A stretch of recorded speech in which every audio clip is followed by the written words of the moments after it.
स्वागत है आपका के सीखो ज्ञान गंगा में। और आज का जो हमारा टॉपिक है वो है नेशनल इनकम, राष्ट्रीय आय। राष्ट्रीय आय को समझने से पहले इसके कुछ आधारभूत कंसेप्ट्स हैं वो क्लियर होना बहुत ज़्यादा ज़रूरी है। बेसिकली जो उसके फॉर्मूले हैं वो समझना बहुत ज़रूरी है, क्योंकि उन फॉर्मूले के आधार पर ही हम क्या करते हैं, नेशनल इनकम की कैलकुलेशन करते हैं। तो सबसे पहले हम फॉर्मूलों को समझेंगे और ये भी समझेंगे कि इन फॉर्मूलों को याद कैसे रखा जाए, और उसके बाद हम पूरे टॉपिक को क्लियर करेंगे।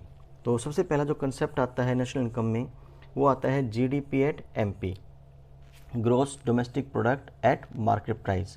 बाजार कीमतों पर सकल घरेलू उत्पाद। बाजार कीमतों पर सकल घरेलू उत्पाद क्या होता है? बाजार कीमतों पर सकल घरेलू उत्पाद से हमारा अभिप्राय एक लेखा वर्ष में उत्पादित अंतिम वस्तुओं और सेवाओं के बाजार मूल्य के जोड़ से है। अर्थात एक अकाउंटिंग ईयर में जितने भी वस्तुओं और सेवाओं का उत्पादन होता है उन सब के बाजार मूल्य के जोड़ को हम सकल घरेलू उत्पाद कहते हैं। इसकी गणना करने के लिए हम क्या करते हैं, जो क्वांटिटी होती है उसको मल्टीप्लाई करते हैं प्राइस से। प्राइस यहाँ पे जो है वो एक अकाउंटिंग ईयर के हैं, करंट प्राइजेस हैं, और क्वांटिटी क्या है वो भी एक अकाउंटिंग ईयर में उत्पादित अंतिम वस्तुओं और सेवाओं की मात्रा है। हम इसमें केवल अंतिम वस्तुएं शामिल करते हैं, जो इंटरमीडिएट गुड्स हैं, मध्यवर्ती वस्तुएं, उनको शामिल हम इसमें नहीं करते। इसके जो नियम है जीडीपी के निकालने के वो हम बाद में डिस्कस करेंगे। इस टॉपिक में हम सिर्फ और सिर्फ फॉर्मूलों पर ध्यान रखेंगे कि फॉर्मूले कौन कौन से हैं। नाउ सेकंड आता है जीएनपी, जीएनपी एट एमपी, बाजार कीमतों पर सकल राष्ट्रीय उत्पाद। बाजार कीमतों पर सकल राष्ट्रीय उत्पाद क्या होता है? बाजार कीमतों पर सकल राष्ट्रीय उत्पाद से हमारा अभिप्राय सकल घरेलू उत्पाद में से विदेशों से प्राप्त शुद्ध साधन आय को घटाने पर जो प्राप्त होता है उसको हम सकल राष्ट्रीय उत्पाद कहते हैं। सिंपल से है, जैसा फॉर्मूला था वैसे इसको डिफाइन किया गया है कि अगर हम जीडीपी में से शुद्ध साधन आय को घटा दें, विदेशों से प्राप्त शुद्ध साधन आय को घटा दें, तो हमें क्या मिल जाएगा? जीएनपी एट एमपी मिल जाएगा, net factor income from abroad. विदेशों से शुद्ध साधन आय को हम घटा दें तो हमें क्या मिलेगा? जीएनपी एट एमपी मिलेगा, जिसको हम सकल राष्ट्रीय उत्पाद कहते हैं, gross national product at market price कहते हैं। नाउ इसके बाद जो थर्ड फॉर्मूला है वो क्या है? NNP at MP, net national product at market price, बाजार कीमतों पर शुद्ध राष्ट्रीय उत्पाद। अब बाजार कीमतों पर शुद्ध राष्ट्रीय उत्पाद क्या होता है? इसकी कैलकुलेशन करने के लिए हम क्या करते हैं कि जो जीएनपी होता है उसमें से हम माइनस करते हैं डेप्रिसिएशन, मूल्यह्रास को घटा देते हैं, तो हमें क्या मिल जाएगा? एनएनपी एट एमपी मिल जाएगा। हालांकि देखिए यहाँ पर हमने एनएनपी एट एमपी की कैलकुलेशन कर ली है, बाजार कीमतों पर शुद्ध राष्ट्रीय उत्पाद की गणना कर ली है, लेकिन अभी भी हम इसको राष्ट्रीय आय नहीं कहेंगे। क्यों नहीं कहेंगे? क्योंकि जो एनएनपी एट एमपी है ये बाजार कीमतों पर है, इसमें अप्रत्यक्ष कर शामिल होते हैं जो कि साधनों को नहीं मिलते, जबकि सब्सिडी जो कि साधनों को मिलती है वो इसमें शामिल नहीं होती।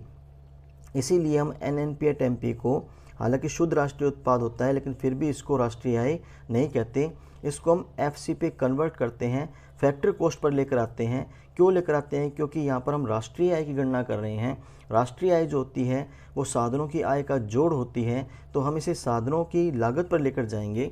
वो कैसे लेकर जाएंगे? देखिए, अगर हम साधनों जो होते हैं वो चार साधन होते हैं, लैंड, लेबर, कैपिटल और एंटरप्रेन्योर। जो उत्पादक है, जो प्रोड्यूसर है, वो लैंड जो होता है उसको रेंट देता है, लेबर को वेजेस देता है, कैपिटल को इंटरेस्ट देता है, और जो उद्यमी होता है उसको लाभ देता है। अगर हम साधनों की ओर से देखते हैं तो ये साधनों की आय है, लेकिन अगर हम इसको उत्पादक की दृष्टि से देखें, उत्पादक के नज़रिए से देखें, तो ये क्या है? उसकी लागत है। इसलिए हमने इसको नाम दिया है फैक्टर कॉस्ट, साधन लागत। नाउ मार्केट प्राइस से साधन लागत पर जाने के लिए हम क्या करते हैं, जो हमारा एनएनपी एट एमपी है उसमें से इनडायरेक्ट टैक्स माइनस कर देते हैं और सब्सिडी को जोड़ देते हैं, क्योंकि सब्सिडी जो होती है वो साधनों को मिलती है और जो इनडायरेक्ट टैक्स है वो किसको जाते हैं? सरकार को जाते हैं। इसलिए हम सब्सिडी को जोड़ते हैं और इनडायरेक्ट टैक्स को माइनस कर देते हैं, तो हमारे पास एनएनपी एट एफसी आता है, net national product eight factor cost, साधन लागत पर शुद्ध राष्ट्रीय उत्पाद। इसी को हम राष्ट्रीय आय कहते हैं। नाउ ये हमारे बेसिक से फॉर्मूले हैं, वैसे तो चार ही फॉर्मूले हैं, हम इनको चेंज कर सकते हैं। अगर मान लीजिए हमें जीडीपी एट एफसी निकालना हो तो सीधी सी बात है, जीडीपी एट एमपी में से हम इनडायरेक्ट टैक्स माइनस करेंगे और सब्सिडी जोड़ देंगे। नाउ फॉर्मूला को चेंज कैसे करना है, हम इसकी बात करते हैं अब। देखिए, अगर ग्रोस से नेट पर जाना हो, ग्रोस से नेट की कैलकुलेशन करनी हो, तो हम डेप्रिसिएशन को माइनस कर देंगे, और अगर नेट से शुद्ध से दोबारा फिर ग्रोस पर जाना हो तो डेप्रिसिएशन को जोड़ देंगे। डोमेस्टिक इनकम से अगर नेशनल इनकम पर जाना है तो net factor income from abroad को जोड़ेंगे, और अगर नेशनल इनकम से फिर डोमेस्टिक की जाना है तो net factor income from abroad को माइनस कर देंगे। इसी प्रकार से मार्केट प्राइस से अगर फैक्टर कॉस्ट पर जाना हो तो हम क्या करेंगे, सब्सिडी को जोड़ेंगे और इनडायरेक्ट टैक्स को माइनस करेंगे। लेकिन अगर फैक्टर कॉस्ट से मार्केट प्राइस पर जाना हो तो हम सब्सिडी को माइनस करेंगे और इनडायरेक्ट टैक्स को अप्रत्यक्ष कर को जोड़ देंगे। हम एक सिंपल सा एग्जांपल लेते हैं। मान लीजिए जीडीपी एट एमपी से हमें एनडीपी एट एमपी पर जाना है, तो हम क्या करें, देखिए यहाँ पर जी है, दो जो चर हैं वो सेम एक जैसे हैं, डी यहाँ पर है, डी यहाँ पर है, पी यहाँ पर है, पी यहाँ पर है। सिर्फ क्या किया गया है, जी से एन कन्वर्ट किया गया है, ग्रोस से नेट कन्वर्ट किया गया है। तो हमने क्या किया, जीडीपी में से माइनस कर दिया डेप्रिसिएशन। जैसे कि हमने यहाँ पे लिया था कि ग्रोस में से अगर नेट पर जाना है तो डेप्रिसिएशन क्या करेंगे, माइनस कर देंगे, तो हमें एनडीपी मिल जाएगा, नेट डोमेस्टिक प्रोडक्ट मिल जाएगा मार्केट प्राइस पर। यहाँ पर मैं एक बात और क्लियर कर दूँ कि जिस फॉर्मूले से आपको दूसरे फॉर्मूले पर जाना है तो जो ऑपरेशन लगेगा वो उसी फॉर्मूले पर लगेगा। जैसे मान लीजिए जीएनपी एट एमपी से आपको जाना है जीडीपी एट एमपी पर, तो जो ऑपरेशन हम लगाएंगे वो जीएनपी एट एमपी पर ही लगाएंगे। देखिए, जीएनपी एट एमपी से जीडीपी एट एमपी पर जाने के लिए हम क्या करेंगे, देखिए जी सेम है हमारा, हम एन से डी पर जा रहे हैं, नेशनल से डोमेस्टिक पर जा रहे हैं, पी भी वैसे का वैसा ही है, एमपी वैसे का वैसा ही है।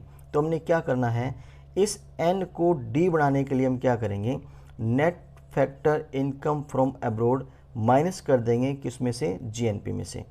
यानी जिस सूत्र से आपको दूसरे फॉर्मूले पर जाना है उसी फॉर्मूले पर आपकी ऑपरेशन चलेगी। जीएनपी से आप जीडी पे जा रहे हो तो जीएनपी में से ही माइनस करोगे क्या, net factor income from abroad. अगर माइनस कर दोगे तो आप कहाँ पहुँच जाओगे, डोमेस्टिक पर, और अगर आप इसमें ये ऐड कर देते हो तो कहाँ पहुँच जाओगे, जीएनपी पर। इसी प्रकार से एनएनपी एट एफसी से आपने जाना है एनएनपी एट एमपी पर, तो सेम एनएनपी एट एफसी पर ही ऑपरेशन होगा।